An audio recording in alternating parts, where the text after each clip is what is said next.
اقرأ كتاب الله ترق جنانه وتنل عظيم أعوذ بالله من الشيطان الرجيم. بسم الله الرحمن الرحيم. الحمد لله رب العالمين نحمده ونستعينه ونستغفره ونعوذ بالله من شرور أنفسنا ومن سيئات أعمالنا من يهده الله فلا مضل له ومن يضلل فلا هادي له أشهد أن لا إله إلا الله وحده لا شريك له وأشهد أن محمدا عبده ورسوله سبحانك لا علم لنا إلا ما علمتنا إنك أنت العليم الحكيم اللهم علمنا ما ينفعنا وانفعنا بما علمتنا وزدنا علما اللهم أتي أنفسنا تقواها وزكها أنت خير من زكاها أنت وليها ومولاها ربي يسر ولا تؤسر ربي تم بالخير أما بعد. InsyaAllah malam ni kita sambung tadabbur surah Al-An'am. Kita sampai ayat yang ke-31. Sebelum kita sambung, kita tengok pengajaran ayat yang lepas dan kaitannya dengan ayat hari ini. Dalam ayat yang lepas, Allah beritahu keadaan orang-orang munafik semasa di dunia dan semasa di akhirat.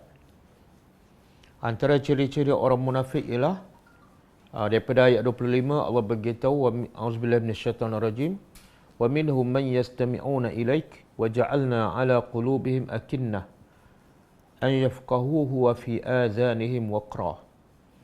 Iaitu orang munafik ini mereka mendengar Al-Quran daripada Nabi tetapi Allah jadikan dalam hati mereka akinnah, tutupan, sehingga mereka tidak boleh memahami apa yang mereka dengar daripada Nabi sallallahu alaihi wasallam. Dan Allah juga menjadikan di telinga mereka ada waqra. Jadi satu akinnah, satu lagi waqra. Dalam hati ada akinnah dan di telinga ada waqra.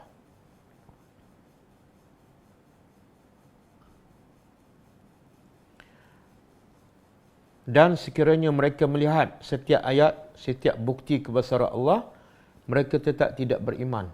Sebab saluran untuk mereka memahami telah ditutup.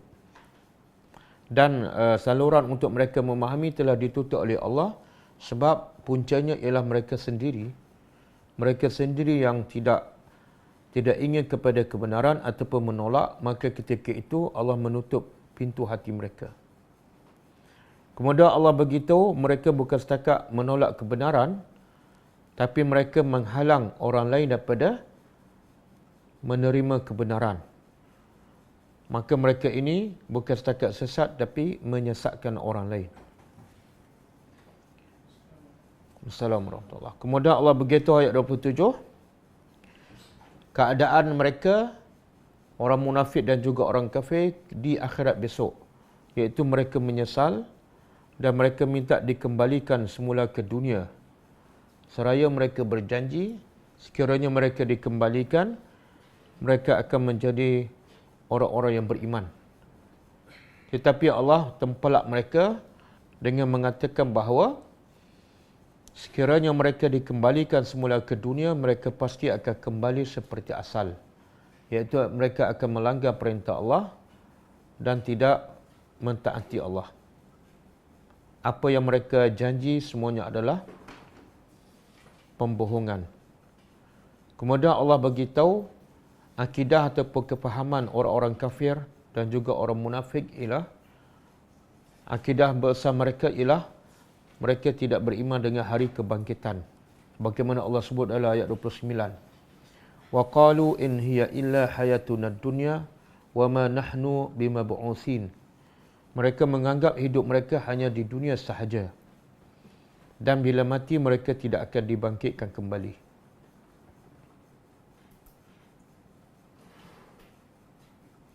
Kemudian Allah beritahu kerugian orang-orang yang tidak beriman, yang tidak yakin akan berjumpa Allah pada hari akhirat. Dalam ayat 31 Allah berkata, qad khasiral ladzina kazzabu biliqa'illah. Manusia yang paling rugi ialah manusia yang tidak percaya dan tidak yakin pertemuan dengan Allah pada hari akhirat. Sehinggalah datang kepada mereka kiamat baghtatan, secara mengejut. Ketika itu mereka menyesal seraya berkata, ya hasratana ala ma farratna fiha. Mereka menyesal di atas kecuaian mereka semasa hidup di dunia. Kemudian menambah lagi bebanan mereka setelah menyesal ialah wahum yahmiluna auzarahum ala zuhurihim. Mereka memikul dosa-dosa mereka di atas belakang mereka. Sebagaimana kita sebut minggu lepas, mereka memikul dosa ni ada dua pendapat. Pertama, itu sebagai simbolik sahaja. Dosa itu akan menjadi bebanan kepada mereka.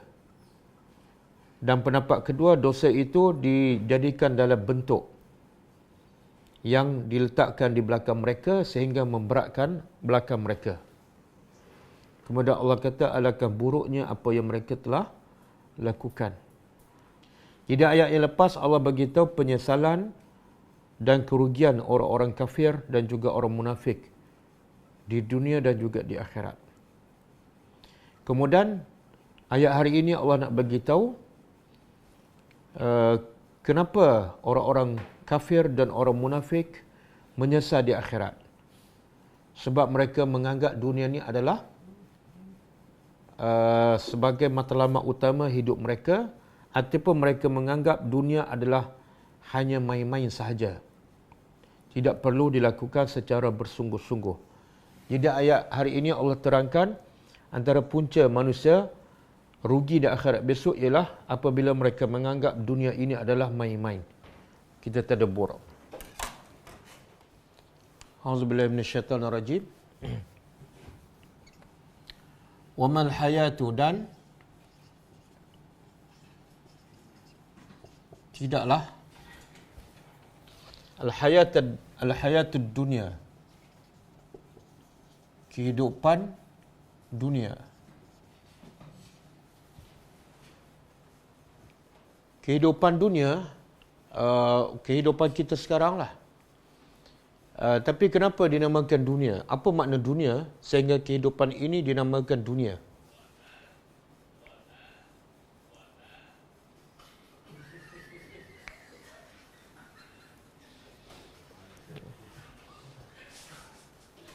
Ini bukan kelas tajwid. Okey, apa makna dunia?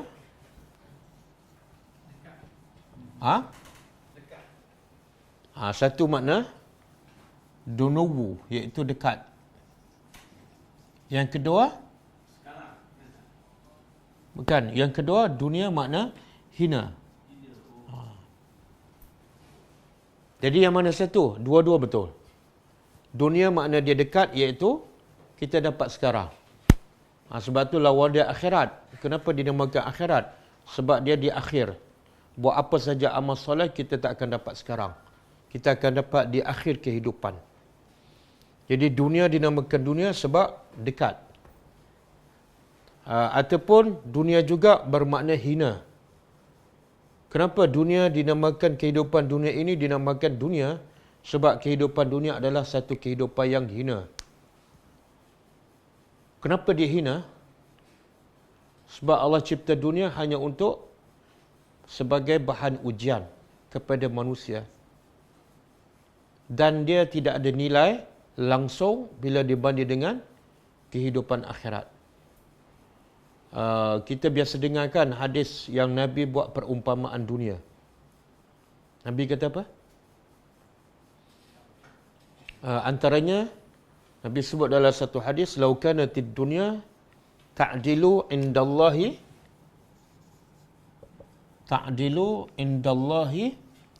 junaha ba'udah."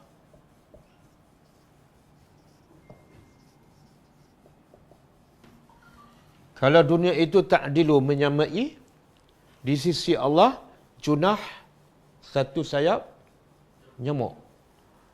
Jadi Nabi nak bagi itu dunia ni sebenarnya tak ada nilai. Bahkan kalau dibanding dengan dunia dengan sayap nyamuk pun, yang mana lebih mahal? sayap nyamuk. Tapi sayap nyamuk ni sebenarnya ada nilai tak? Tak ada. Kalau sayap nyamuk tidak ada nilai, dunia lagi tidak ada nilai. Okey, katalah dunia ni sama nilai dengan sayap nyamuk. Apa akan berlaku? Dunia sama dengan sayap nyamuk. Katalah satu sayap nyamuk tu harga dia 10 sen. Dunia pun 10 sen. Maka apa akan berlaku? Apa sambungan hadis ni? Masaqa kafiran syurbata ma'in. Allah tidak akan beri minum kepada orang kafir walaupun seteguk air. Jadi seteguk air pun Allah tak akan bagi minum pada orang kafir kalau dunia ada nilai. Tapi sekarang orang kafir boleh minum berapa gelas air? Bukan berapa gelas air. Yang paling mewah ialah orang kafir. Kenapa Allah biarkan? Bahkan sebaliknya orang beriman, Allah biarkan hidup dalam kesempitan, kesusahan. Termasuklah para Nabi. Hidupnya miskin, gembala kambing, tukang besi. Kenapa Allah bagi kesenangan kepada musuh dia? Dan Allah tak bagi kesenangan kepada orang yang dicintai oleh Allah. Kenapa?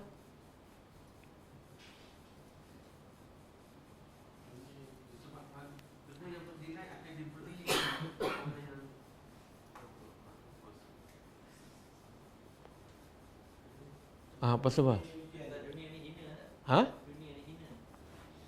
Jadi sebab hina Allah tak bagi kepada orang yang ada nilai. Kan? Bila bagi orang yang beriman ada nilai, maka Allah akan bagi benda yang paling mahal. Kan? Apa dia? Surga yang kekal abadi. Sebab tu Allah kata pada Nabi apa dia? Walal akhiratu. Bukan. Itu ayat lain. Ini khas untuk Nabi.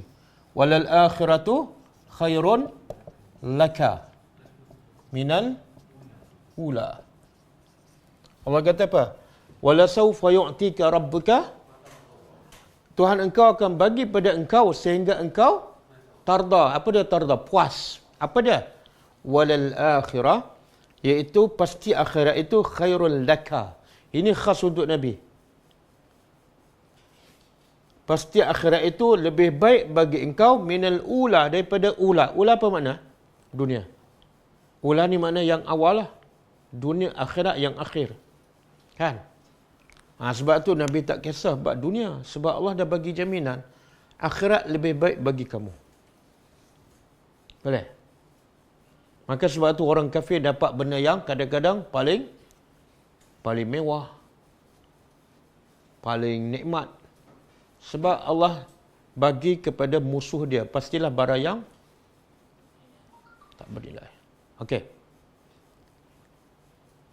Dan juga contoh lain, Nabi kata apa? Bila Nabi pergi ke pasar di Madinah, Nabi tengok terjumpa satu bangkai anak kambing yang cacat. Kan? Kemudian Nabi tanya sahabat, siapa yang ingin bangkai anak kambing yang cacat ni? Dengan harga 1 ataupun 2 dirham. Sahabat kata, jangankan 2 dirham. Bagi percuma pun kami tak nak. Sebab apa? Sebab satu, bangkai. Yang kedua, anak kambing. Yang ketiga, cacat pula. Tak ada nilai. Maka Nabi bagi kefahaman kepada sahabat, bahawa dunia yang kamu cari di pasar ni, lebih hina daripada bangkai anak kambing ni. Dan bila dunia dibanding dengan akhirat, lagi nampak dunia ni terlalu kecil. Ada satu hadis, Nabi kata apa? La maudi'u sauti ahadikum fil jannah khairun minad dunya wa ma fiha. Okey, cuba terjemah. Lam makna dia harfu taukid, pasti. Maudi' kalau wada'ah letak. Kan? Bahasa Arab ni mudah je. Kalau jalasa, apa makna? Duduk kan? Kalau saya nak jadikan tempat duduk, tambah apa? Mimbar apa? Mimbar atas. Majlis kan? Kalau sajadah, nak jadikan tempat masjid. Kalau ta'am, nak jadikan tempat mat'am. Semua ma kan? Apa lagi? Kalau hasyara, himpun. Kalau tempat berhimpun, mahsyar. Okey, wada'a, letak. Kalau maudi', tempat letak. Kan, wada'a letak. Ada tak dalam Quran? Perkataan wada'a. Wa wada'na an surah apa? Ada yang boleh sambung tapi tak tahu surah. Ada yang tahu surah tak boleh sambung.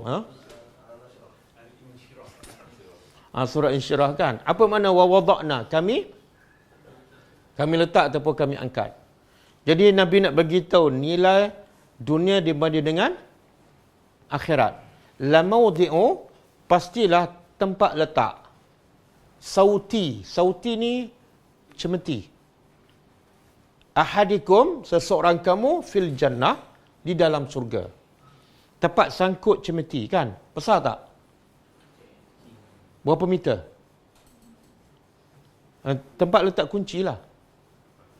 Tempat letak cemeti seseorang kamu dalam surga, khairun, lebih baik daripada dunia dan segala isinya. Dunia ni, yang Nabi buat perbandingan dunia mana ni? Dunia kita ke ataupun dunia sejak dicipta sampai kiamat? Jadi kalau kita tengok harga tempat letak cemeti ni agak-agak berapa harga dia? RM1.5 kan? Nabi kata lebih baik daripada semua dunia. Jadi dunia berapa nilai dia? Jadi orang duk kerja dunia tu sebenarnya duk kerja apa? Tempat sangkut kunci. Kereta tak dapat. Okey.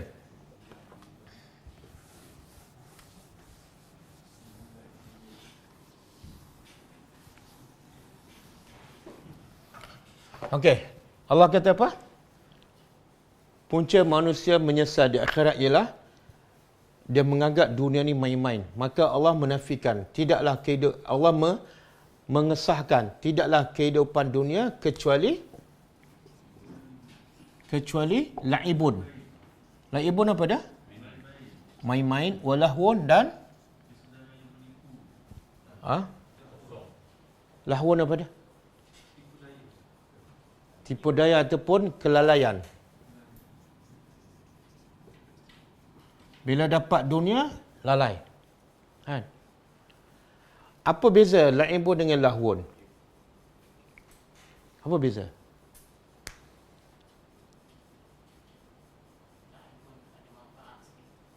La'ibun ada manfaat. Lahwun ada langsung. Ada dalil tak? Sebab Allah kata apa? Ya ayyuhallazina amanu. Ya ayyuhallazina amanu. Sambung.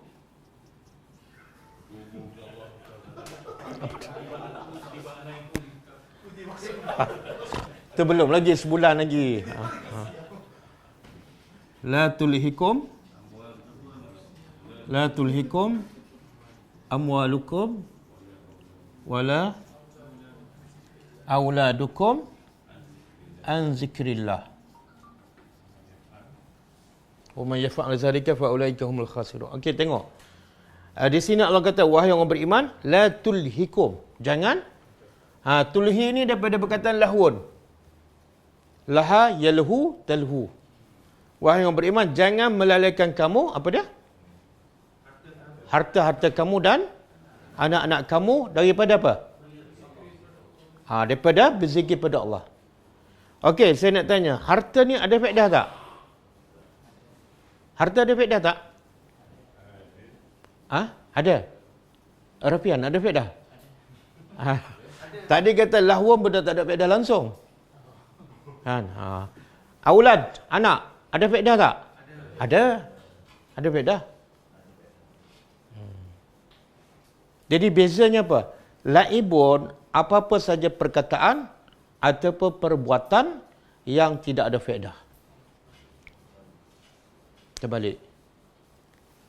Lahwun, apa-apa saja perkataan ataupun perbuatan yang melalaikan kita daripada tugas utama kita.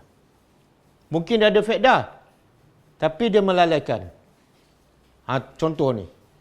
Harta ada faedah kan? Ada. Anak ada faedah kan? Tapi bila dia lahwun, bila melalaikan kita daripada zikrullah. Boleh faham?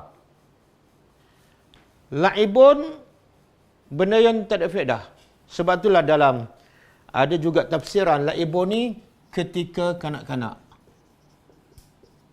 Sebab yang suka bermain ni kanak-kanak.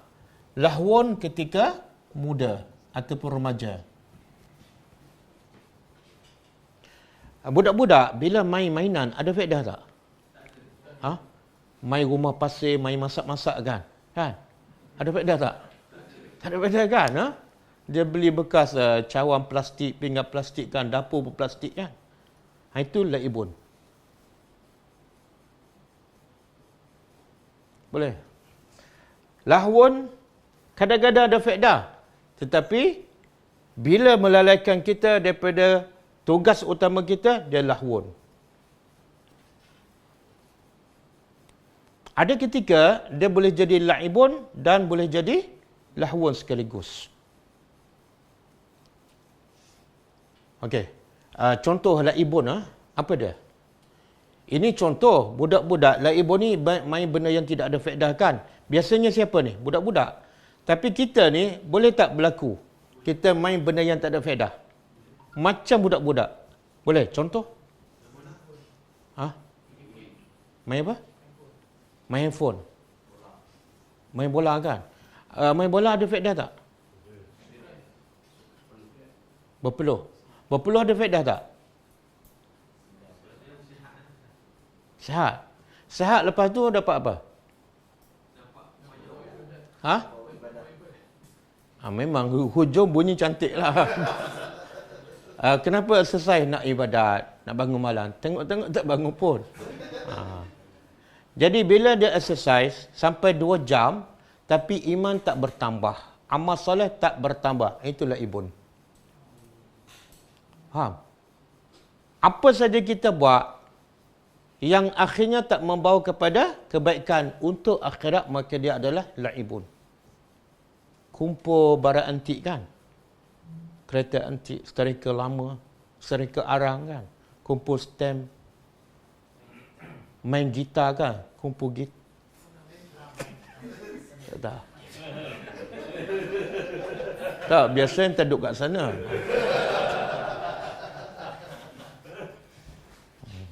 Kan?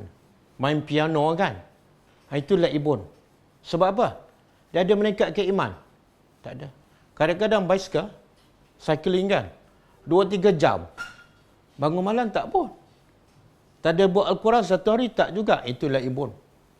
Apa-apa saja yang tak membawa kebaikan untuk agama dan akhirat, maka dia adalah laibun. Apa lagi? Beli kasut banyak-banyak kan? Ada satu rak kan? 10 pasang. Dia pakai satu persatu je. Yang lain semua simpan. Laibun. Itulah kehidupan dunia. Dia memancing kan? Berjam-jam. Laibun. Kalau pergi pasar setengah jam je. Dapat 5 ekor ikan. Itu 2 jam tengah laut. Dapat apa? Kadang-kadang dia mancing kat kolam tu. Lepas mancing dia lepas balik. Kan? Itu laibun. Banyak tak orang Islam main-main? Banyak. Jadi perangai dia macam tak budak-budak masa kecil. Kalau saya umur berapa dah? 40 lebih kan? 40 lebih. Kalau saya main mainan kereta, orang kata apa pada saya? Mainan kereta plastik. Yung saya tolak. Orang kata apa? Ha? Tak, saya main seorang-seorang. Lepas tu saya masak seorang-seorang dengan plastik, dengan dapur plastik. Orang kata apa pada saya? Ha? Tapi kalau dia yang mengata pada saya gila, dia main game 3 jam. Apa beza saya dengan dia? Ha. Tapi orang kata tak pada yang main game tu gila. Ha, tengok. Itulah zalim, tak berlaku adil. Kadang-kadang tengok drama kan? Tengok drama bersiri. Korea ke, Jepun ke.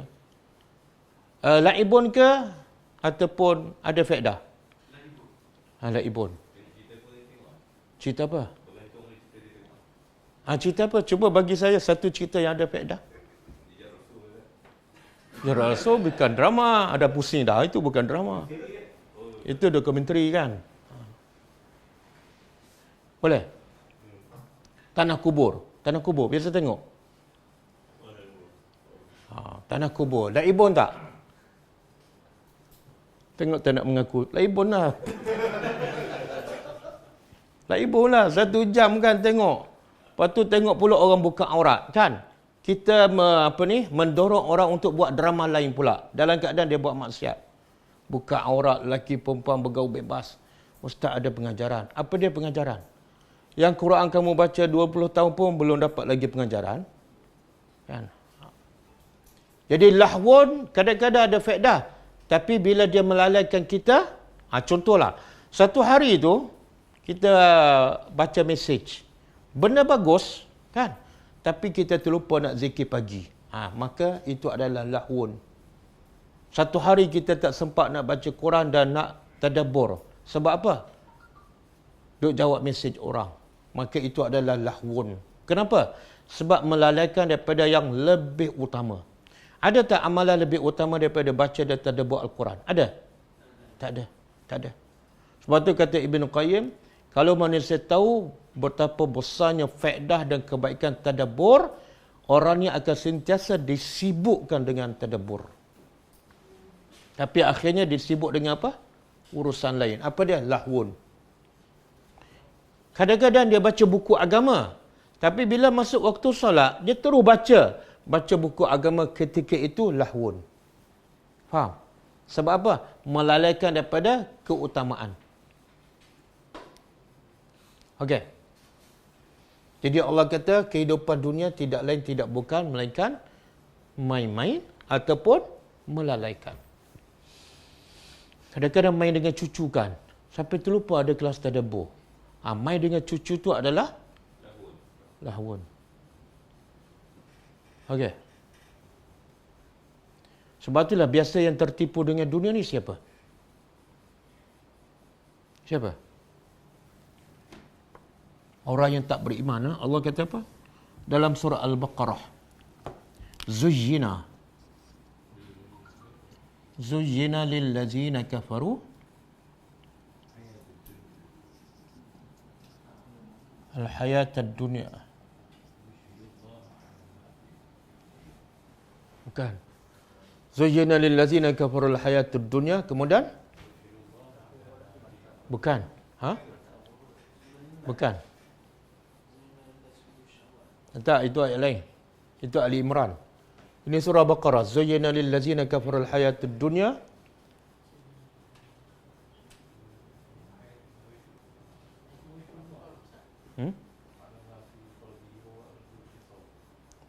Tak lain. Itu bukan mula dengan zuyyina. Zuyyina lillazina kafarul hayatud dunya. Wa yaskharuna. Wa yaskharuna minal ladzina amanu.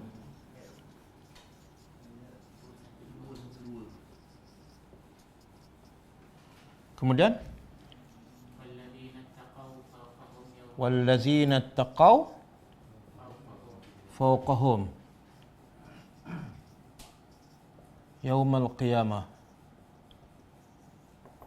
wallahu yarzuqu man yasha bighairi hisab. Okey, kita terjemah. Zuyyina, diperindahkan, lillazina kafaru, kepada orang kafir. Apa dia yang diperindahkan? kehidupan dunia. Kehidupan dunia la'ibun wa lahwun. Main-main, hina. Tapi bagi orang kafir dia nampak apa? Indah. Jadi Allah kata lillazina kafaru. Makna apa? Orang beriman nampak tak kehidupan dunia tu indah? Tak. Orang beriman tak nampak indah. Sebab yang nampak indah adalah untuk orang kafir sahaja. Kemudian Allah kata apa? Bukan setakat orang kafir nampak dunia ni semua indah. Bahkan wa yaskharuna, mereka mempermainkan orang-orang yang beriman. Memperlekehkan orang beriman, kan? Tetapi Allah bagi tahu, bila orang beriman nak menang? Bila orang beriman nak mengatasi mereka? Bila? Allah kata wallazina taqau, dan orang-orang yang bertakwa fauqahum, di atas mereka. Di atas siapa? Orang kafir. Tapi bila? Yaumal qiyamah, pada hari? Oh. Apa maksud ni? Kenapa Allah tak begitu orang beriman di atas mereka dalam kehidupan dunia? Makna Allah nak bagi tahu orang beriman akan berada atas pada orang kafir pada hari kiamat je. Kat dunia, kenapa? Kenapa Allah tak beritahu kat dunia? Sebab dunia tak ada nilai. Dunia sementara. Ya Allah nak bagi orang beriman ni sentiasa di atas, di mana? Di tempat yang kekal abadi. Dan ayat ni, kalau kita orang beriman, kalau kita faham, kita rasa apa? Kalau kita dihina sebab kita beriman, kita diejek pun, ayat ni akan menyejukkan hati kita. Kenapa? Sabar. Di akhir besok, kita akan di atas. Boleh faham? Okey.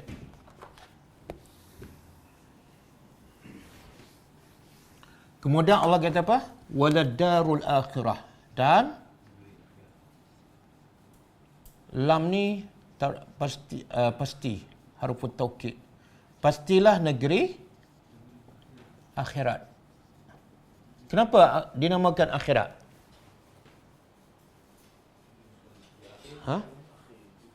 Sebab kehidupan dunia manusia ni ada empat tahap, kan? 4 tahap kehidupan manusia.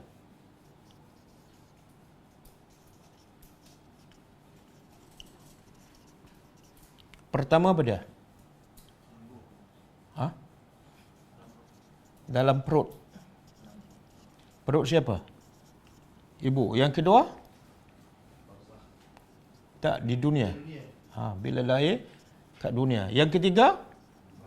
Barzakh. Barzakh ni antara kehidupan dunia dan kiamat. Dan yang keempat? Akhirat. Yang kelima ada tak?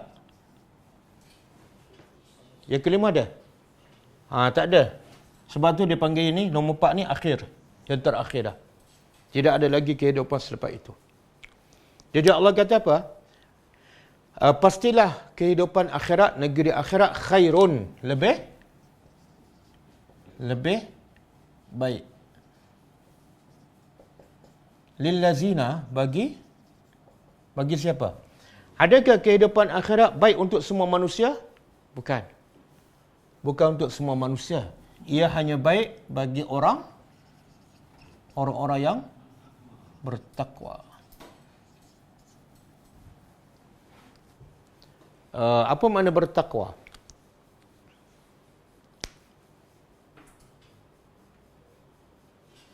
Apa makna takwa? Sebab semua orang mengaku takwa, kan? Kalau saya tanya semua pelajar, adakah anda semua bertakwa? Ya. Apa ciri-ciri orang bertakwa? Ataupun definisi takwa? Takut pada Allah. Bila takut dia buat apa?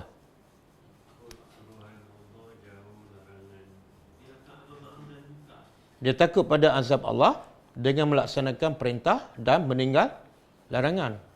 Tapi ada tak ciri-ciri dia? Kadang-kadang dah buat tapi ciri-ciri dia tak ada. Ataupun sifat orang bertakwa.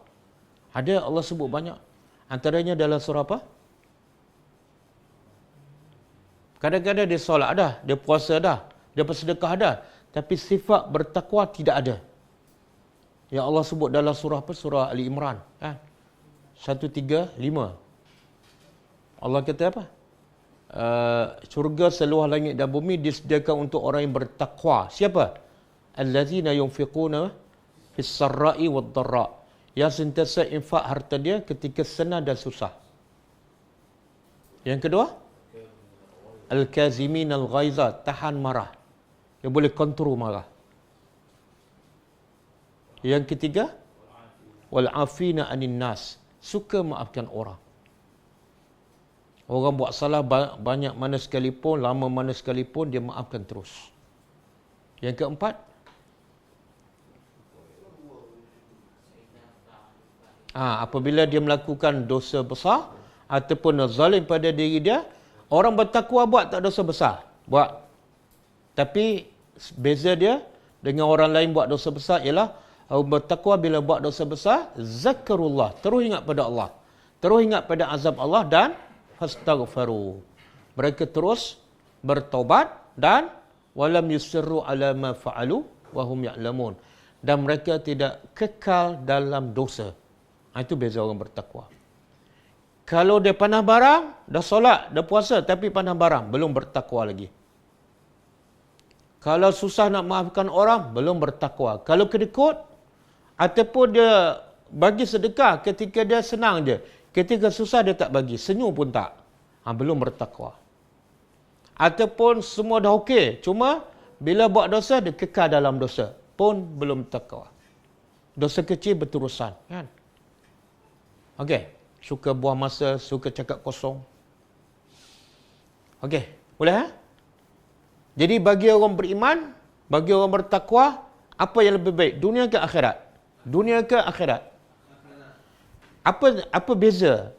Apa yang membezakan orang yang menganggap akhirat lebih baik daripada dunia? Ada tak tanda-tanda dia, ciri-ciri dia?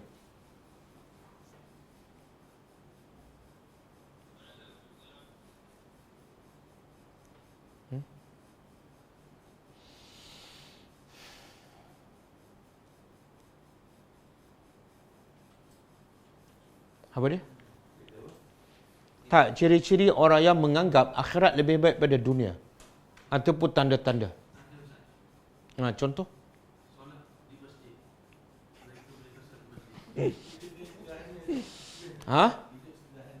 Hidup sederhana. Tapi kalau Nabi Sulaiman? Nabi Sulaiman hidup sederhana ke mewah? Tapi dia, adakah dia menganggap akhirat lebih baik? Ya.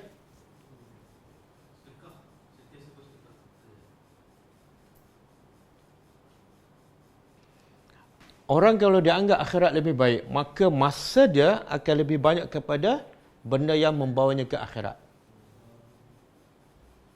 Bukti yang paling jelas ialah masa dia banyak kepada perkara yang boleh membawa ke akhirat. Dia tak akan buat benda yang sia-sia, benda yang remeh-temeh, benda yang tidak ada faedah. Duk bersembah kosong, kan? Gelak ketawa banyak-banyak, tak ada.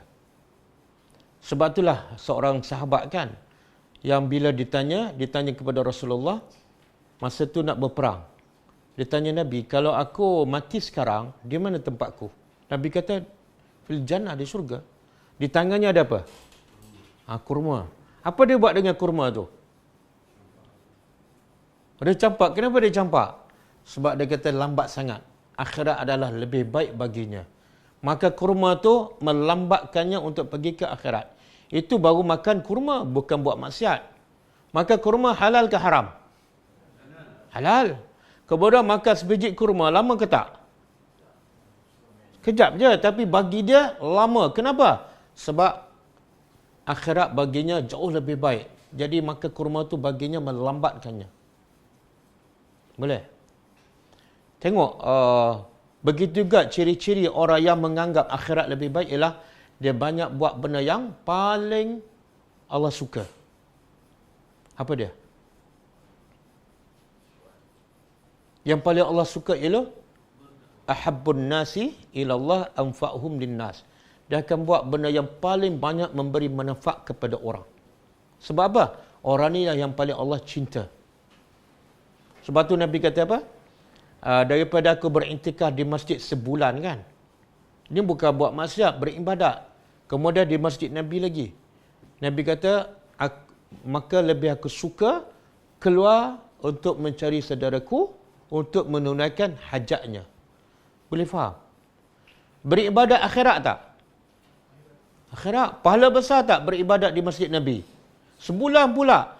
Tapi Nabi pilih yang mana?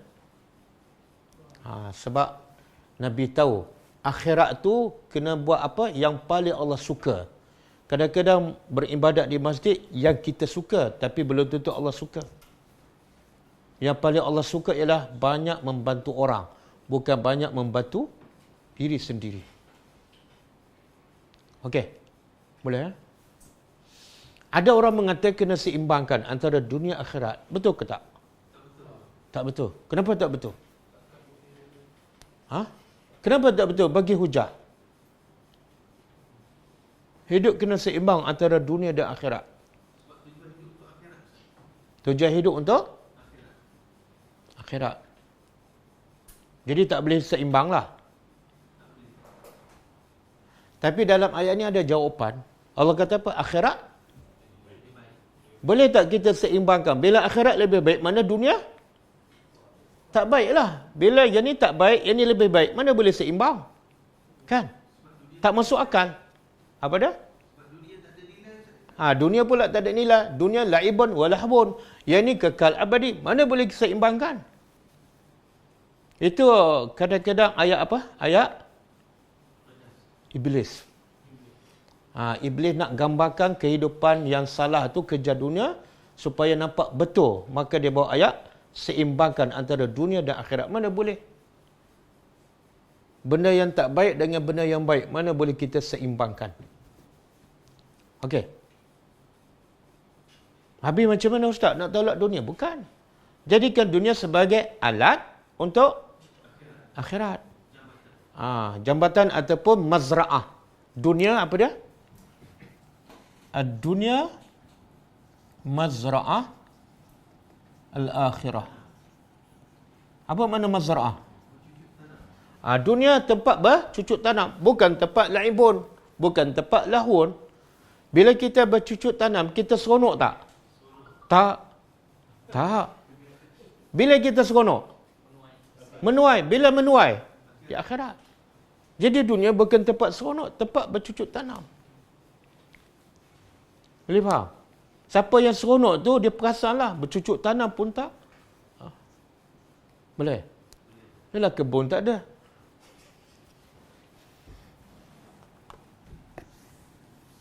Okey, kemudian Allah kata apa? Tengok Allah tempelak. Afala ta'qilun?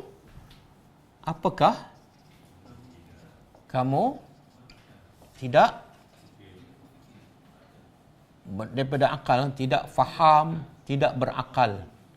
Apa maksud ni? Allah nak cakap apa ni? Kamu tak berakal. Berakal apa ni?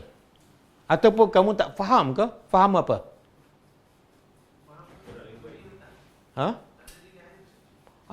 Kamu tak faham ke dunia ni main-main? Kamu tak faham ke dunia ni lebih hina daripada sayap nyamuk? Kamu tak faham ke dunia ni adalah lahun? Kenapa tak faham ni? Boleh faham?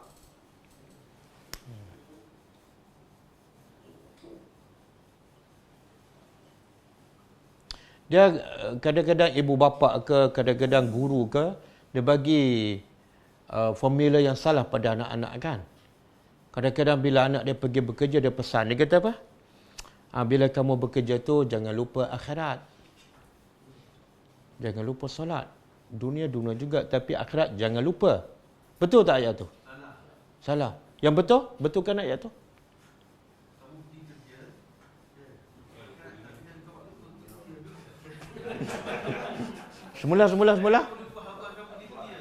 Semula? Oh, ada dalil tak? Surah apa, ayat apa? Mana boleh? Bila tak ingat tu, mana tak ada lah tu.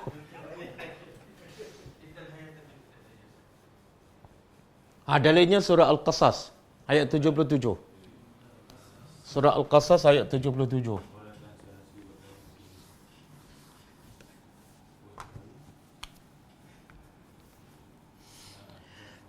Wabtaghi ma ataka Allahu ad-daral al-akhirah wala tansa nasibaka minad dunya. Okey. Cuba terjemah. Wabtaghi. Apa makna wabtaghi? Carilah. Ma ataka Allah. Ma ataka Allah. Apa yang sebenarnya cari apa ni? Tak, cari ni ad-darul akhirah. Allah nak bagi tahu carilah negeri akhirat sebab dia lebih baik. Tapi menggunakan apa? Ma atakallah. Apa yang Allah bagi pada kamu daripada dunia. Kamu diberi kereta, gunakan kereta untuk cari akhirat. Kamu diberi anak, gunakan anak untuk cari akhirat. Diberi apa? Jawatan, gunakan jawatan untuk kejar akhirat. Habis nak kejar akhirat je, Allah kata apa? Wala tansa. Jangan kamu lupa nasib kamu, habuan kamu daripada dunia. Ini pesanan daripada Al-Quran. Tapi orang kita tak pakai, dia terbalikkan. Dia kata apa? Cari dunia dan jangan lupa. Jadi akhirnya matlamat apa dia? Oh, bahaya tak bila dia tukar matlamat? Bahaya. Kamu kerja juga, tapi jangan lupa akhirat. Oh. Okey.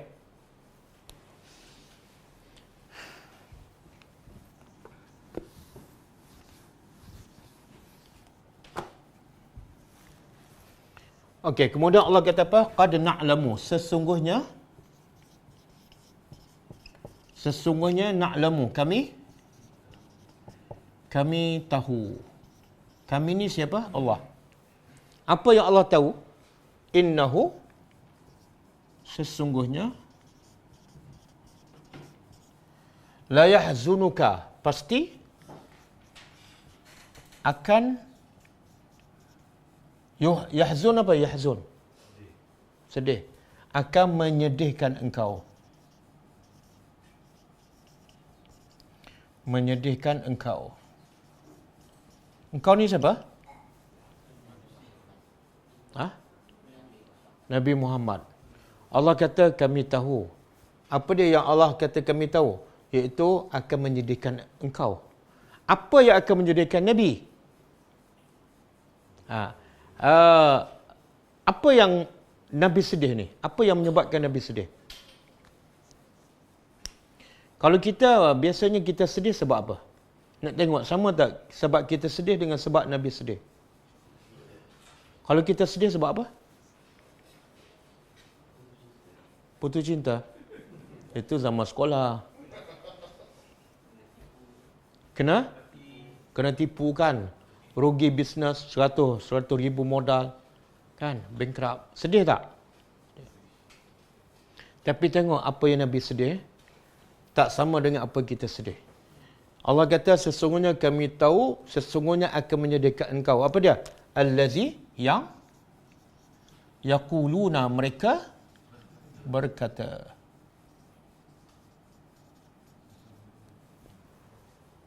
Yang menyedihkan Nabi ialah apa yang orang musyrikin kata pada Nabi. Apa orang kafir kata pada Nabi? Tak, setakat ni. Itu lain pula tu. Itu Allah nak bagi tahu sebab jangan sedih. Sebenarnya Allah nak bagi tahu di sini apa dah? Aku tahu yang menyedihkan engkau ialah bila orang musyrikin kata kamu gila, tukang sihir, kan? Dan juga orang musyrikin kata pada Tuhan, Tuhan ni ada anak, malaikat adalah anak perempuan. Orang Yahudi pula kata Tuhan ada anak, anaknya ialah Uzair. Kan? Semua tu menyebabkan engkau sedih. Jadi Allah nak beritahu apa ni? Jangan sedih. Sebab apa? Sebab Allah akan beritahu. Cuma kita nak sebut di sini, ambil pengajaran. Kita berbangga dan kita mendakwa kita cintakan Nabi. Kan? Apa makna cinta?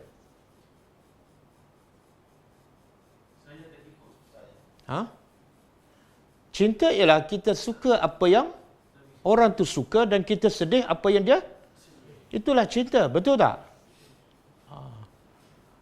Okey, apa yang Nabi suka? Berdakwah. Kita suka tak? Kalau kita tak suka berdakwah, sedangkan itulah kerja utama Nabi, sebenarnya kita belum cinta Nabi. Yang kedua, bila Nabi berdakwah, dah berdakwah habis-habisan, orang tak terima dan orang kata Nabi gila, Nabi sedih. Dan kita sedih tak bila orang kata kita gila ke ataupun konspirasi ke? Sedih tak? Cuba tanya diri kita, muhasabah diri kita. Pernah tak kita sedih sebab orang kata kita tak betul sebab kita berdakwah? Bukan sebab kita menipu orang. Sebab kita berdakwah, orang kata kita tak betul. Kita pun sedih. Pernah tak? Pernah? Okey. Orang kata apa? Allah Wahabi. Wahabi tak ada apa, itu kacang je. Wahabi waras lagi. Ini orang kata Nabi apa? Gila. Tukang sihir. Kan? Tok bomo. Penipu. Okey, saya nak tanya. Soalan kedua, kenapa Nabi sedih? Nabi dah buat dakwah tak? Tak. Kemudian yang tak beriman, bukan bapa Nabi pun, bukan anak Nabi pun, bukan saudara dia, orang musyrikin, orang munafik kan. Satu, Nabi dah buat kerja dakwah. Yang kedua, yang tak beriman tu bukan saudara Nabi pun, bukan bapa dia, bukan anak dia. Yang ketiga, kalau mereka tak beriman, mereka masuk neraka, Nabi rugi tak? Tak rugi. Kalau semua tu tak ada sebab, kenapa Nabi perlu sedih? Sepatutnya Nabi happy je kan? Aku dah buat kerja dakwah. Betul tak? Jadi soalan dia, kenapa Nabi perlu sedih? Sedangkan Nabi tak ada kepentingan apa-apa. Apa dia? Sebab? Betul ke Nabi gagal?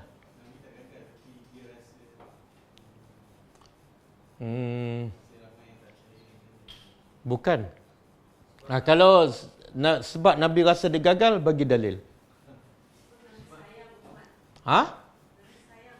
Ada dalil? Ini kelas jawab dan dalil. Jawapannya, sebab Nabi ni ada satu sifat, iaitu tamak. Tamak nak tengok semua orang beriman. Walaupun Nabi dah kerja habis-habisan, tiba-tiba orang tak beriman, bukan sebab Nabi, bukan sebab Nabi gagal. Sebab terlalu tamak nak tengok beriman sampai tak Nabi sedih. Ada dalil. Bukan surah. Bukan.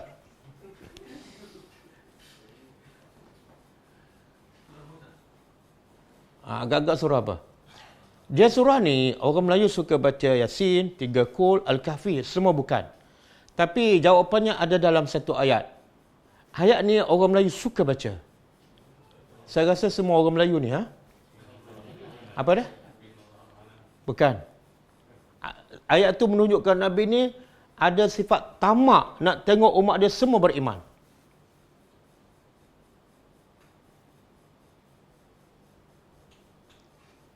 Dan rasanya ayat ni ada dalam mak surat. Okey, kita jimatkan masa. Laqad ja'akum rasulun min anfusikum. Tengok boleh sambung kan? Betul saya kata orang Melayu suka baca. Min anfusikum azizun alaihi ma anittum harisun alaikum bil mu'minina. Kemudian Raufur Rahim.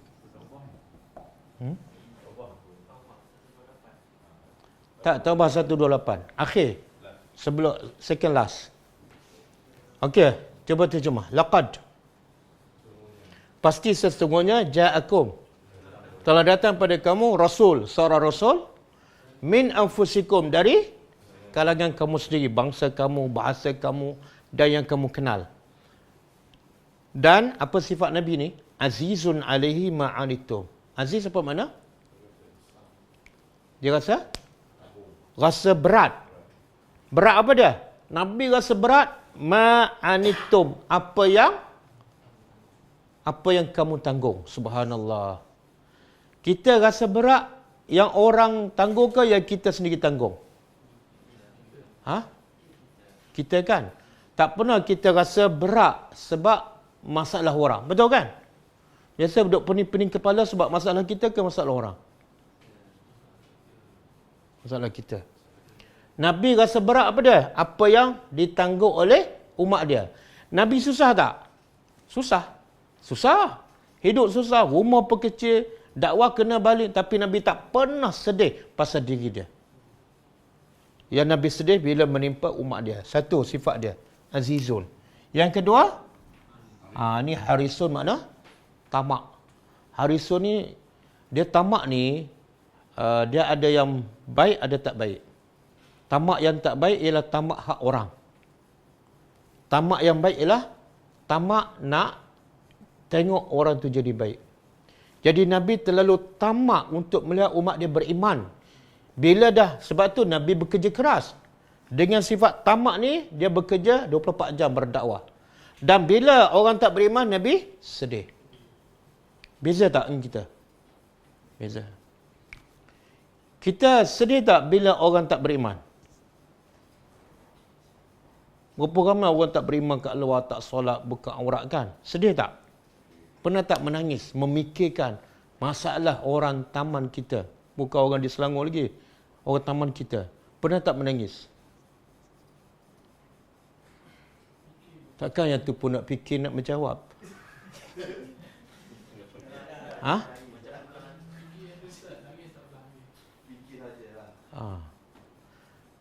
Saya tolong jawab, kita tak berfikir. Kita tak menangis. Dan kita tak sedih. Saya mewakili diri saya dan semua. Apa bukti? Kalau kita jenis orang yang sedih, kita akan keluar setiap hari. Nabi sedih, apa Nabi buat? Nabi berdakwah setiap hari, setiap masa, pagi, petang, siang, malam. Nabi tamak, Nabi berjalan sampai ke Taif kan, 100 km. Itu gaya orang yang sedih. Kita relax tak banyak? Banyak relax tak? Kalau buat kerja dakwah pun, hujung minggu. Ataupun di waktu usia tua. Dan sampai Allah tegur apa? Allah kata apa? فَلَعَلَّكَ بَاخِعُ نَفْسَكَ عَلَىٰ آثَرِهِمْ إِلَّمْ يُؤْمِنُوا بِهَذَا الْحَدِيثِ أَسَفًا. Surah apa? Al-Kahfi. Ayat 6. Ingat. Tolong terjemah sikit.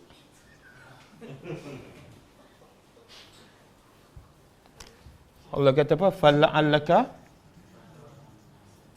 فَلَعَلَّكَ بَاخِعٌ نَفْسَكَ عَلَى آثَارِهِمْ إِنْ لَمْ يُؤْمِنُوا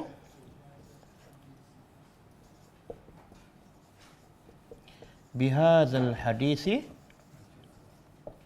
أَسَفًا. Cuba kita hayati perasaan Nabi ni. Ini yang Allah nak pujuk Nabi. Ini sebenarnya ayat ni Allah nak pujuk dan nak hiburkan Nabi. Supaya apa? Jangan sedihlah. Jangan sedih. Ada sebab kamu tak perlu sedih. Ini sehingga ni ayat ni Allah kata apa? Fala'allaka, moga-moga engkau ni bakhi'un. Apa makna bakhi'un? Nak membinasakan nafsaka. Nabi kadang-kadang sampai nak binasakan diri. Sebab apa? Ala asarihim. Melihat kesan-kesan orang musyriki yang tak beriman. Walaupun Nabi dah bekerja keras. Tak beriman dengan apa ni? Illam yu'minu bihadzal hadis. Mereka tak beriman dengan apa? Quran. Kenapa Nabi sampai nak membinasakan diri? Asafa. Asafa apa makna? Kita biasa dengarkan asif. Bila kita buat salah pada orang Arab kata apa? Asif. Apa makna? Minta maaf. Dan sebenar asal ni makna sedih. Kerana terlalu sedih, Nabi sampai tahap macam nak binasakan diri. Sampai tahap tu. Jadi Allah pun pujuk. Ayat ni Allah nak pujuk Nabi. Ayat ni pujukan dan hiburan kepada Nabi. Aku tahu apa yang diucap oleh orang musyrikin, orang munafik kepada kamu sangat-sangat menyedihkan. Tapi sebenarnya Nabi sedih ni sebab orang kata pada Nabi ke ataupun sebab lain? Sebab lain. Apa sebabnya? Kita tengok ayat seterusnya. Allah kata apa? Fa innahum, maka sesungguhnya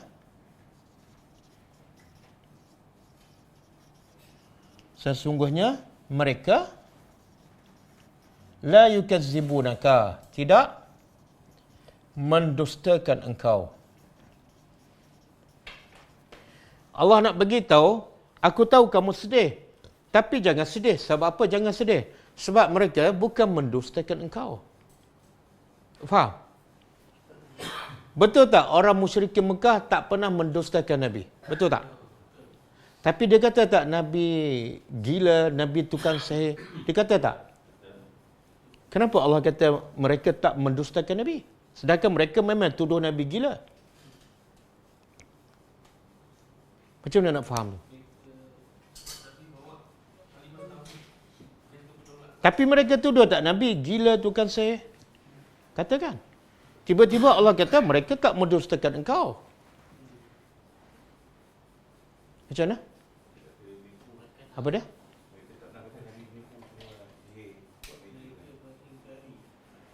Mereka mengingkari ayat Allah. Tapi bila Nabi bawa Quran, tiba-tiba orang musyrik kata Nabi gila. Makna bukankah mereka mengatakan Nabi berbohong? Kan? Sebenarnya Allah nak bagi tahu hati orang-orang musyrikin Mekah memang tak pernah mendustakan Nabi. Hati mereka. Mereka cukup kenal Nabi. Bahkan mereka gelar apa? Al-Amin. Dan kita tahu tak, pada malam Nabi nak berhijrah, apa perancangan orang kafir? Nak bunuh Nabi kan? Nak bunuh Nabi kan?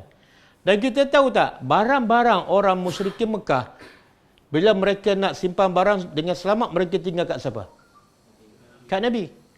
Malam dia nak bunuh Nabi, barang mereka masih ada kat Nabi. Pelik tak? Barang dia simpan pada orang yang dia nak bunuh. Pelik tak? Itu menunjukkan apa? Mereka sebenarnya tak mendustakan engkau. Mereka cukup percaya engkau adalah bercakap benar. Tapi kenapa mereka kata engkau gila? Sebab engkau bawa Quran yang bercanggah dengan fahaman mereka. Boleh? Tengok Allah nak pujuk Nabi kan? Jangan sedihlah sebab mereka tak pernah mendustakan engkau. Tak ada sebab kamu nak sedih. Sayang tak Allah pada Nabi? Dan sayang tak kita pada Nabi? Buatlah kerja Nabi. Okey, kemudian Allah kata apa? Walakin, akan tetapi, az-zalimin, orang-orang yang zalim, bi ayatillah, dengan ayat-ayat Allah, yajhadun, mereka yajhadun makna mereka ingkar. Subhanallah. Beza tak ingkar dengan dusta? Beza kan?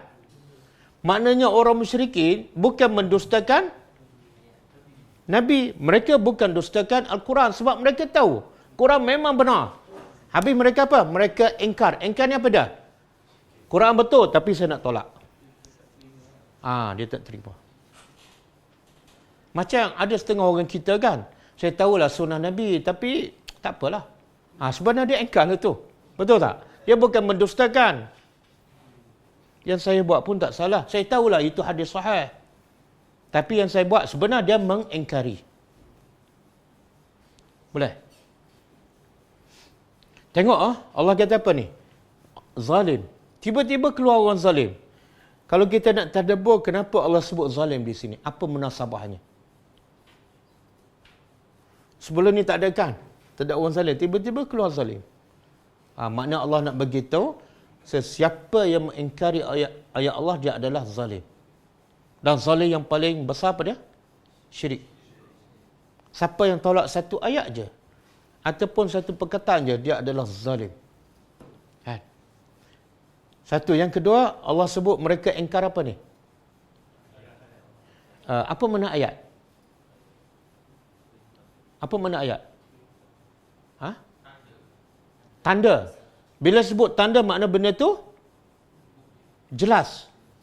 Jadi Allah nak bagi tahu memang orang ni memang betul-betul zalim. Sebab apa? Sebab yang dia ingkar ialah benda yang tanda yang jelas dan dimiliki oleh siapa tanda tu? Mana saya kata Muhammad mengingkari kata bapaknya. Beza tak? Muhammad mengingkari kata kawannya. Beza tak? Beza. Dia mengingkari kata-kata Allah. Mana orang ni zalim yang paling-paling zalim. Okey. Ada tak ayat yang menunjukkan orang kafir ni sebenar, dia bukan mendustakan ayat, tapi dia mengingkari. Hati dia yakin. Ada. Cuba buka surah An-Naml ayat 14.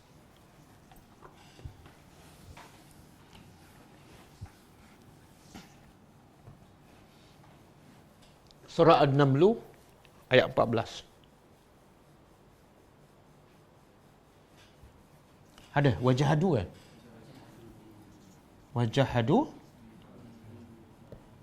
Wajahadu biha, kemudian wastai qanatha anfusuhum zulman wa uluwa. Subhanallah. Tengok Allah kata apa? Wajahadu. Sama dengan ayat tu. Yajhadu. Mereka mengingkari dengannya, iaitu dengan ayat Allah. Mengingkari. Tapi lepas tu Allah kata apa? Staiqanat, daripada yakin. Hati mereka, jiwa mereka yakin. Tapi yang mengingkari apa dia? Mulut dia. Perbuatannya. Sebab apa? Sebab kerana zalim. Yang kedua, uluan mana? Sombong. Jadi orang yang menolak Quran ataupun menolak sunnah kan, sebenarnya dia ada dua sifat ni. Satu, zalim. Yang kedua, sombong. Batu sifat orang beriman bila dengar firman Allah ataupun sabda Nabi, mesti sami'na wa ata'na. Bila tak sami'na wa ata'na, dia ada dua sifat ni. Zulman wa uluwa. Okey, boleh? Cukup.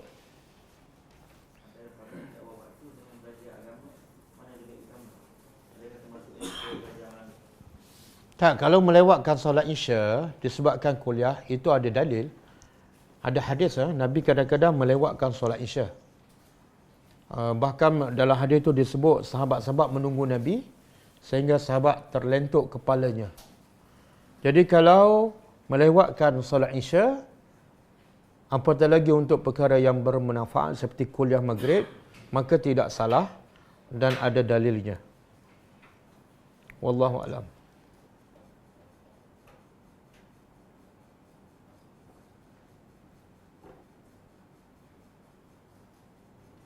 Mana tak ada? Ada lagi?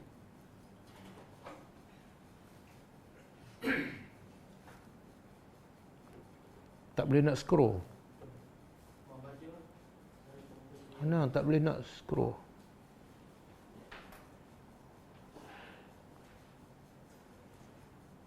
Tahap mana tingginya suara perempuan dalam solat yang dibenarkan? Apa dia?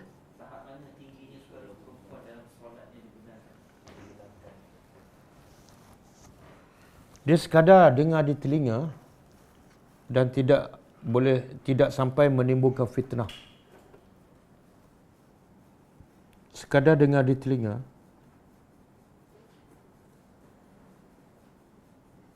Itu kalau dia salat kat rumah lah. Kalau di masjid tak boleh bunyi langsung.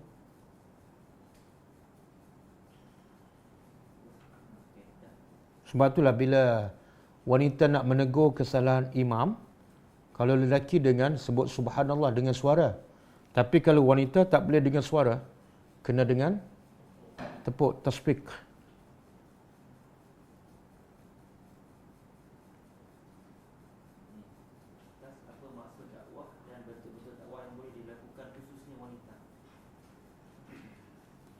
Dakwah ialah seruan ataupun ajakan. Allah kata, ud'u ila sabili rabbika bil hikmah. Serulah kamu ila sabili rabbika, kepada jalan Tuhan engkau. Di dakwah ialah mengajak, menyeru kepada apa-apa ajakan, sama ada dalam bentuk perkataan ataupun perbuatan yang membawa manusia kepada kenal Tuhan dan sembah Allah. Maka itu dakwah. Kadang-kadang dengan perkataan, kadang-kadang dengan tulisan, kadang-kadang dengan akhlak kita. Saya bagi contoh. Kadang-kadang ustaz tu cakap kena jaga kebersihan. Tapi bila dia keluar masjid, dia buang sampah. Ustaz tu tak berdakwah, tak boleh pakai. Dan ada orang biasa, jemaah, dia tak cakap pun. Tapi bila dia nampak sampah di luar masjid, dia kutip sampah. Orang pun ikut. Itu dakwah. Dakwah dipanggil apa? Bilhal, dengan akhlak. Sebab itulah dakwah bilhal lebih baik, lebih berkesan daripada dakwah bil lisan, dengan ucapan. Berapa banyak orang bercakap tapi dia tak buat. Kadang-kadang menjadi penghalang daripada dakwah sampai. Akhlaknya tidak sama dengan apa yang diucapkan. Apakah bentuk penolakan lewat solat sebab mengikut kelas tadabbur dahulu? Lewat solat Isya lah. Jangan salahkan kelas tadabbur, sebab kelas tadabbur mula selepas Isya. Saya yang mengajar kelas tadabbur, saya solat Isya dulu. Ramai imam selepas bersalam dan sebelum zikir lepas solat akan baca ayat terakhir surah Al-Isra. Adakah sunnah Nabi? Apa dia? Lepas imam bersalam, sebelum zikir lepas solat, dia akan baca ayat terakhir surah Al-Isra, ayat 111. Adakah sunnah Nabi? Sebelum bagi salam. Lepas bagi salam, istighfar. Bukan sunnah Nabi. Sunnah Nabi selepas salam je, astagfirullah, astagfirullah, itu pun 3 kali dan astagfirullah. Bukan astagfirullahalazim allazi la, bukan. Ringkas je. Kemudian Allahumma antas salam wa minkas salam. Adapun yang baca surah Al-Isra tu bukan sunnah Nabi. Itu lebih kepada adat ataupun amalan orang Melayu. Raja Kumaran. Saya ingin sangat nak jumpa Raja Kumaran. Boleh tak datang ke Malaysia? Ini daripada Tamil Nadu kan? Saya nak soal, sebelum saya jawab soalan Raja Kumaran, saya nak soal. Raja Kumaran ni sebenar bangsa apa? Sebab tahu bahasa Melayu, boleh dengar kelas bahasa Melayu kan? Kalau tahu bahasa Melayu, belajar kat mana? Pernah tak duduk kat Malaysia? Okey, soalan dia, bolehkah mengamalkan ayat laqad ja'akum untuk tujuan perubatan dan mengalih hujan? Tak boleh, bukan sunnah Nabi. Nak alihkan hujan kenapa? Bila Allah dah tetapkan hujan di situ, banyak tu, maka itu adalah yang terbaik. Jangan alihkan hujan. Dan kalau untuk merawat perubatan, gunalah apa yang ada dalil. Seperti baca Fatihah, baca 3 kul, baca ayat kursi. Adapun laqad ja'akum, akhir surah Taubah tidak ada dalil. Nabi gunakannya untuk perubatan. Ada diriwayatkan dalam hadis Muslim dan Bukhari, Nabi tidak solat ketika sakit. Boleh jelaskan Ustaz, keadaan bapa saya yang sakit, tidak ada satu pun dalil yang mengatakan Nabi pernah tidak solat ataupun meninggalkan solat. Nabi lah orang yang paling menjaga solat. Mungkin maksud hadis tu ialah Nabi tidak sempat solat berjemaah. Satu ketika Nabi tak jadi imam, Abu Bakar yang menjadi imam. Jadi ayat yang Nabi tidak solat tu sangat-sangat tidak betul. Bahkan ayat terakhir sebelum Nabi wafat ialah as-salatu as-salah. Jadi bapa saya yang sakit dan bagaimana solatnya? Selagi dia waras, dia wajib solat. Dan solat orang sakit ni sebenarnya lebih mudah daripada solat orang sihat. Kalau tak boleh berdiri, duduk. Tak boleh duduk, baring. Tak boleh berwuduk, tayammum. Jadi solat orang sakit ni selagi dia waras, dia wajib solat. Dan solatnya sebenarnya menjadi semakin mudah. Wallahu alam.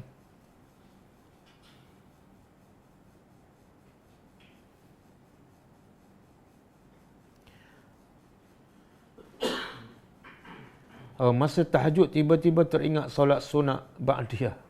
Isyak belum dibuat. Bolehkah kita buat masa tu? Tak, dia solat ba'diyah isyak ni kena buat waktu isyak. Selagi mana ada waktu isyak kita boleh buat.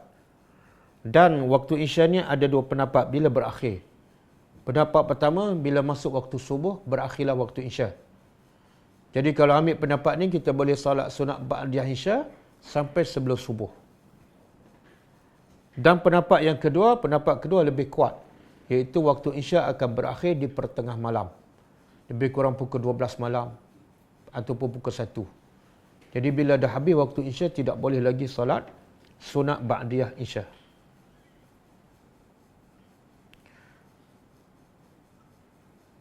Mohon pencerahan satu hadis Nabi berkaitan larangan beribadat secara berlebihan. Yang mana ada satu hadis, seorang Arab Badui bertanya untuk solat 5 waktu sahaja. Lalu Nabi mengizinkannya. Tak boleh solat berlebihan ataupun tak boleh beribadat berlebihan ialah kita buat lebih daripada apa yang Nabi buat. Itu maksud berlebihan. Contoh ada 3 orang yang datang ke rumah Nabi bertanya Aisyah tentang ibadat Nabi. Bila Aisyah beritahu ibadat Nabi sekian-sekian, solatnya sekian, puasanya sekian, maka 3 orang ni buat kesimpulan. Ada seorang dia kata, kalau orang macam Nabi puasa berbuka, itu Nabi. Orang macam aku dosa banyak, aku nak berpuasa setiap hari. Tak nak berbuka. Itu melampau. Sebab apa? Dia buat lebih pada Nabi. Ada seorang pula mengatakan, aku nak solat malam dan tak nak tidur. Nabi tegur. Kalau nak jadi orang paling bertakwa, kena ikut aku. Sebab akulah orang yang paling-paling bertakwa. Jangan buat lebih pada aku. Kalau buat lebih pada aku, kamu tak mungkin menjadi orang yang bertakwa. Jadi Nabi solat malam dan Nabi tidur. Tak pernah Nabi sepanjang malam tidak tidur. Dan ada juga yang mengatakan dia tak nak kahwin. Tak nak kahwin, kononnya beribadat itu adalah melampau. Sebab Nabi berkahwin, kecuali dia ada penyakit tak boleh kahwin. Ataupun semua perempuan tak nak kat dia, itu masalah lain. Dan ada seorang Arab yang dia bertanya pada Nabi, apa yang wajib pada aku? Nabi kata solat 5 waktu. Kemudian lelaki itu tanya, selain pada itu? Nabi kata selain pada 5 waktu sunat. Okey, kalau puasa, Nabi kata puasa Ramadan yang wajib. Selain pada itu sunat. Maka lelaki ini berkata, aku akan buat yang wajib sahaja. Kemudian lepas lelaki itu beredar, Nabi berkata, qad aflaha in sadaqa. Telah berjayalah lelaki itu kalau dia benar dalam kata-katanya. Makna apa tu? Kalau dia benar solat 5 waktu sahaja, tapi solatnya betul-betul khusyuk, diterima. Begitu juga dia puasa bulan Ramadan sahaja, dan puasa dia betul-betul menjadikan dia orang bertakwa, dia akan berjaya. Jadi ada orang kata lah, boleh tak kita ikut lelaki ni? Saya nak buat yang fardu je. Jawapannya, tidak boleh. Sebab ikutan kamu bukan lelaki tu. Ikutan kamu ialah Nabi. Nabi pun buat salat sunat. Nabi pun puasa sunat. Takkan kamu tak nak buat? Jadi ikutan kamu bukan lelaki Badui tu. Ikutan kita ialah Rasulullah SAW. Kemudian lelaki tu dijamin oleh Nabi berjaya. Kita kalau buat salat 5 waktu saja, siapa jamin kita berjaya? Tak ada jaminan.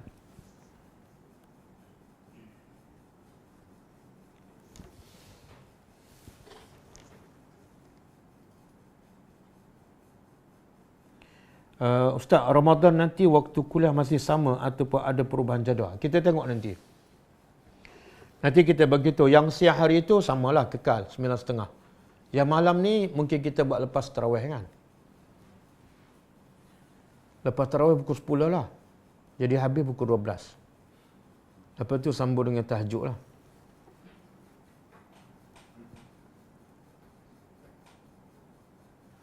Ustaz, zikir lepas solat di mana-mana lain dengan zikir sunnah Nabi.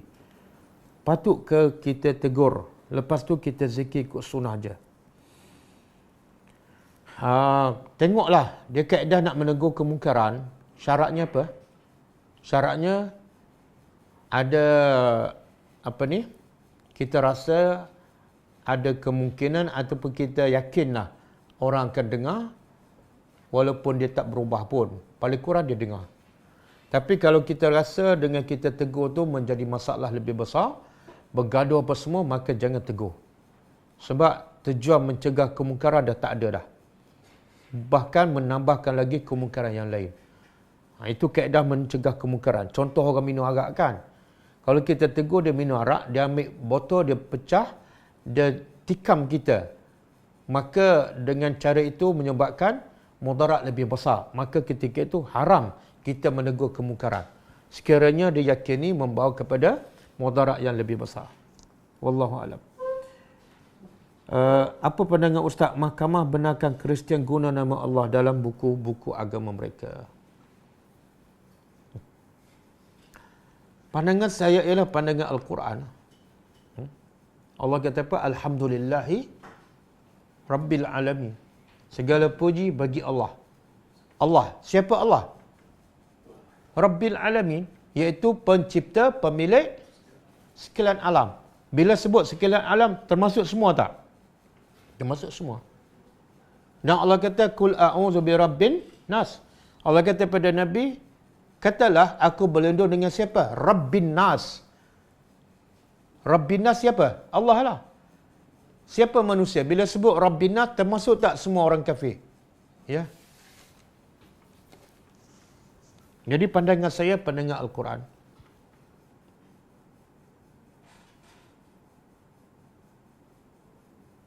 Okey, cukup lah. Sebab kita belum makan malam lagi ni. Kita sambung kelas kita besok, kelas sirah Nabawi, pukul 10.30 insyaAllah. Kita tutup dengan membaca tasbih kafarah. Subhanakallahumma wa bihamdika, asyhadu an la ilaha illa anta, astaghfiruka wa atubu ilaik. Assalamualaikum warahmatullahi wabarakatuh. اقرأ كتاب الله ترق جنانه وتنل عظيم الأجر والغفران.